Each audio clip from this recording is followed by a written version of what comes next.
Crying can be quite therapeutic. It's a process where the body helps us to release certain things that we may be holding on to.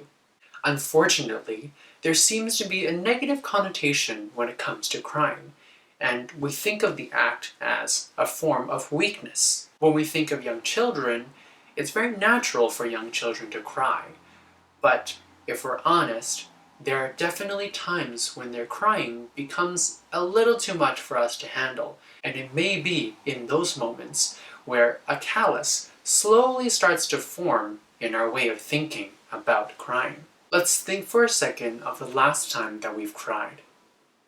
Think about why we cried, and what was the impact that it had on us as we allowed ourselves to cry.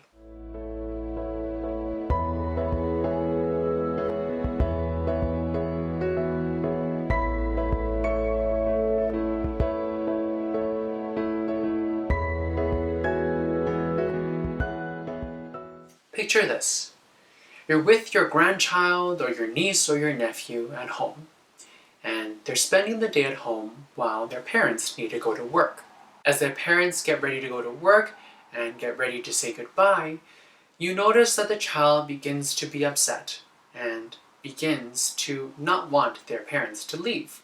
Eventually, your family members are able to leave for work as you stay with the child who is crying in your arms. Let's think for a second of how would we approach the situation.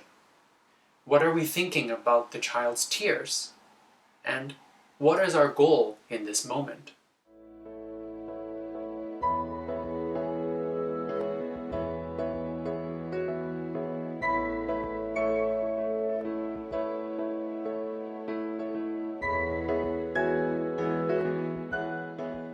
We all know that crying is a natural aspect of life, and for young children, it's one of their main ways to communicate how they are feeling and what their needs are to the individuals around them.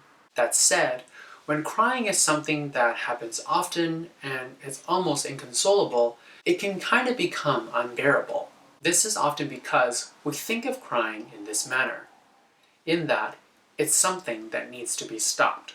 Although prolonged crying can have negative effects on our bodies, our minds, but there are times when children, and even us, need to just let it out. When we aren't given that space, and we're communicated messages which tell us that we need to stop crying, then unfortunately, it can often make us cry even more, because our needs and what we are really feeling are not being addressed. When we give children the space, and maybe even ourselves, to just let it out, we are reminding ourselves that tears aren't a bad thing, and that it's okay to allow ourselves to feel the feelings that we have. As children are given the space to feel what they're feeling and to address their needs, they are able to understand themselves a little bit better, and to understand how to give themselves the space, how to ask for the space when they need it. As they become more fluent in this ability to ask and to know, this then helps them on their journey to watch, think, be.